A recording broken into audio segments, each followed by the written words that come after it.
Salut à tous et merci d'être de plus en plus nombreux à nous suivre dans Étincelle Coaching et à vous suivre en même temps, puisque vous êtes de plus en plus nombreux à me contacter pour vous coacher, quelle que soit la thématique, et que ce soit par téléphone ou par visio. Ça dépend de vous, mais en tout cas, appelez-moi. Là, je rebondis sur un coaching que j'ai réalisé sur plusieurs semaines avec Paul, le management par la peur. Ça peut être effectivement le management par la terreur, c'est pareil.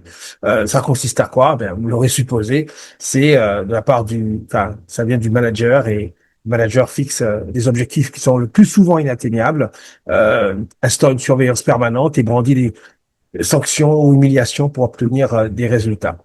Ce style souvent qualifié d'autoritaire exploiteur peut sembler efficace à très court terme, mais même à très court terme, ça ne vaut rien parce qu'en fait, c'est le plus souvent sanctionné. J'ai connu les nuits sans repos, les matins sans lumière, les objectifs impossibles, les mails qui font la guerre, les entretiens préalables, les mises à pied sans fin, les silences qui blessent, les rumeurs qui reviennent.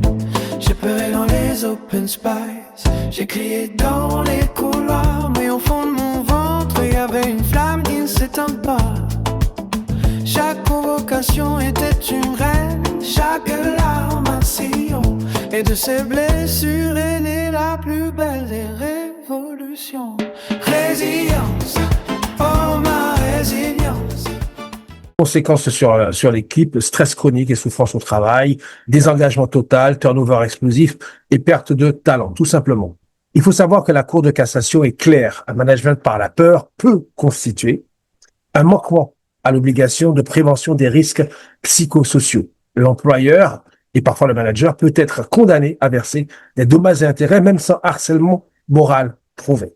Même quand le management dit stop, moi je dis encore. Je me relève, je me relève encore. Hey, hey. Bien sûr, le management par la peur n'est pas légal. Donc, si vous vous retrouvez dans cette situation, sachez qu'il y a des solutions pour en sortir. N'hésitez pas à me contacter. Donc, je peux vous suivre par coaching à distance, donc par téléphone ou par visio. En tout cas, une chose est sûre, c'est que vous êtes une victime d'un prédateur professionnel. À très vite.